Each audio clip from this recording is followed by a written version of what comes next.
Hello everybody, it's Wyvern here with another bit of Total War Warhammer 2 quick match gameplay. This time around we are on the Crack of Karkin playing as Norsca for a bit of silliness against the Beastmen. So two very similar factions going toe to toe, both very reliant on sort of lighter units, lighter infantry, monstrous infantry, that sort of stuff.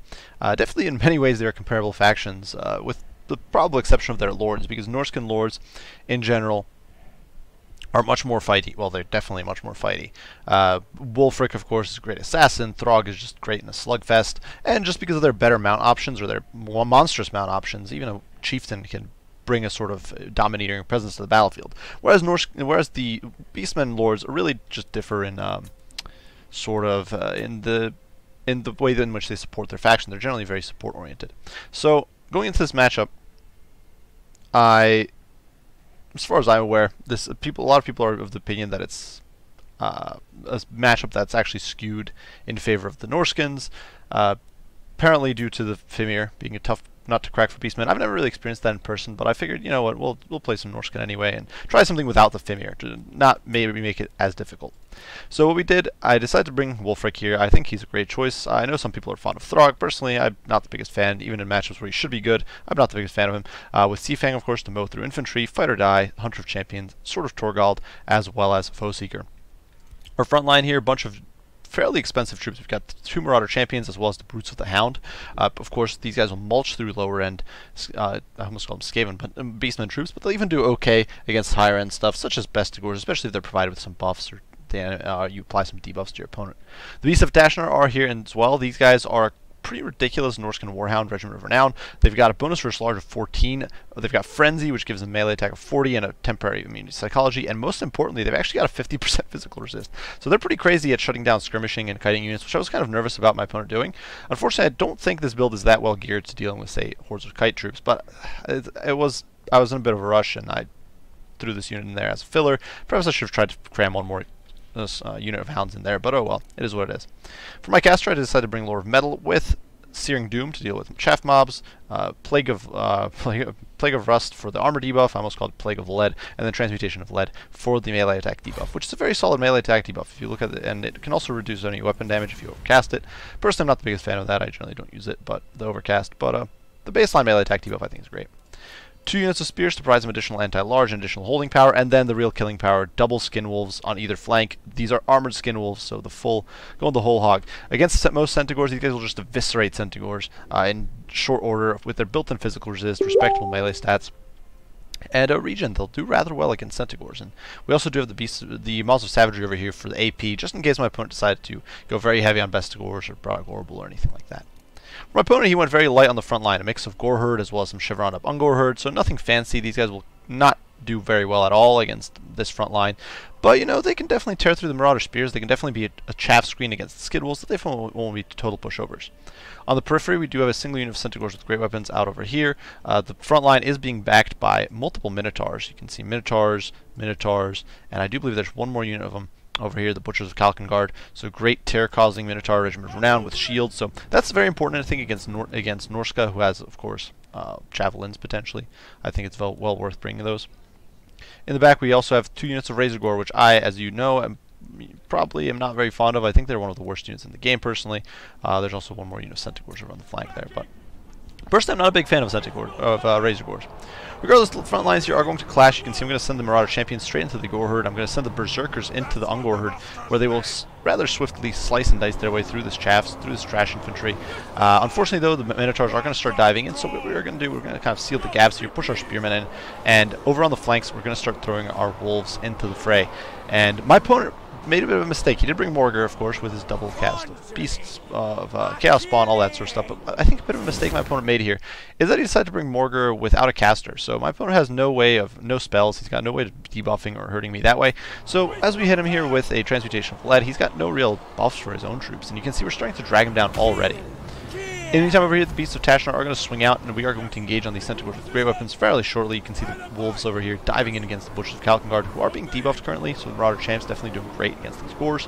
And Wolves with the 70 armor, they're rather resistant against... My opponent certainly has some AP on the field, but on Gores, the Gores they're going to struggle. They're not going to do the best job against the wolves, and you can see they just completely eviscerate the line here. They slaughtered those Ungors, sent them reeling and fleeing. In the meantime, Maws of Savagery are going to collapse over here, start slaughtering the Minotaurs, while the vanilla skin wolves are going to tear their way through these Razor Gore. And of course, Razor Gore, while decent unit, certainly not up to snuff. Slaying out with a dedicated anti-large killer like skin wolves, and the victory here will be rather quick, and you can see the Razor Gore just having a terrible time of it, really just getting diced, sliced and diced. My opponent does countercharge here with the Centaurs, but we should be able to swing around and deal with them in due time. You can see, unfortunately, due to some misplay, my Shaman Sorcerer of Death is going to rout, but, you know, the Berserkers, the Spearmen, they are going to drag down these Minotaurs, and Minotaurs, I'm personally not a big fan. I think vanilla Minotaurs are not worth the cost. I think if you're going with the Monsters Infantry as Beastmen, go with shields, maybe great weapons, or go home. In the meantime, though, Wolfric over here chasing off these Minotaurs, teaching them a lesson. You can see over here, unfortunately, the skin wolves are actually going to rout, which is definitely a little bit of a disaster. We definitely didn't want that happening, but we are going to pull the spears into the fray here to stiffen things up to help hold the line, and the Shaman Sorcerer is also going to swing in, providing a little bit of help. You can see over here, Plague of Rust going down on the Minotaurs. Might seem like pointless, but honestly, without too many armored targets here, might as well drop it on something, get some value out of these spells, because we don't have great targets for any of the other spells either. So you can see we're going to dive here against the Centaurs. My opponent's Centaurs over here in the meantime. You can see it took quite a mauling from the Beasts of Tashnar. Have wasted so much time that they kind of run off the map. Centaurs over here are going to get routed off, and the Maws of Savagery, you know, still got 13 models. They're going to slice and dice through these Razor Gores. The Razor Gore is definitely getting some value here. Definitely not completely wasted, but I still don't think they were worth it. Over here, once again, they're getting kind of caught in the pits. You can see we're going to tear through these Gore. We're going to hit them with the Transmutation of Lead. Marauder Spearmen are in the fray. Wolfric is just beating the snot out of Morker. In come the Berserkers. They're going to slice and dice their way through these Gore Herd. We look, we can see the Butchers and Cocking Guard just standing atop their infantry. They're just crushing through these Marauder champions who are definitely not having a good day, and they're actually going to die there and just become Gal Spawn, so definitely a little unfortunate. But we're not too concerned. We still have multiple units, armored skin wolves, who are just massacring these fleeing Gore Herd. Definitely some pretty valuable stuff. Just look at these guys. Just nasty mug. Oh my god, he cut that guy in half. It's ridiculous. One swipe with his balls, but either way, over here the Razor Gore are going to start going down rather quickly. They're really not intended for this sort of combat. My opponent is going to GG out before the match reaches inadvertent conclusion. So, if we look at the results, you can see the match went fairly heavily in my favor. Definitely the infantry fight we took some casualties because I didn't have to bring that much infantry. My opponent definitely brought those Minotaurs who helped even the frontline fight against the Marauder champs and that sort of stuff.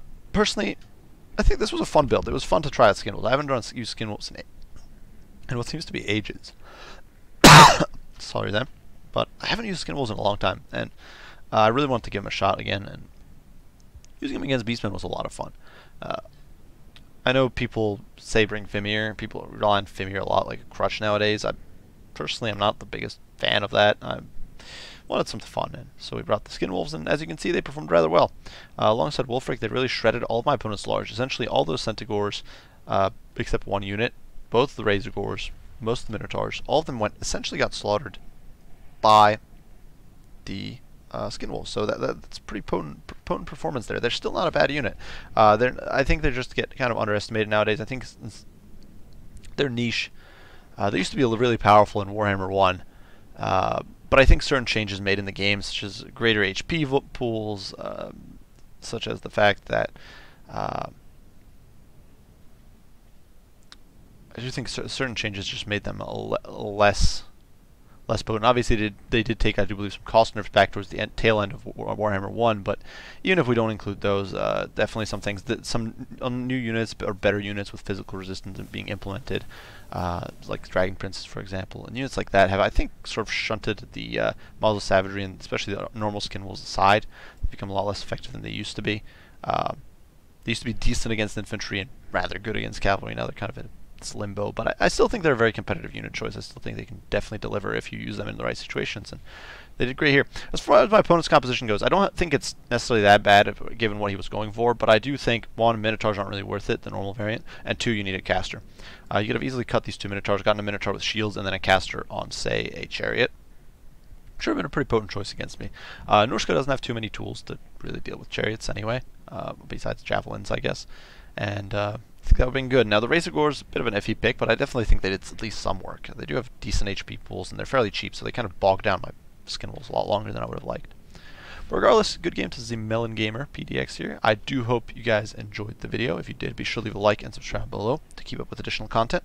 If you have any questions, anything you'd like to post down below, any comments, criticism, requests, be sure to post them, and I'll do my best to respond as soon as I can.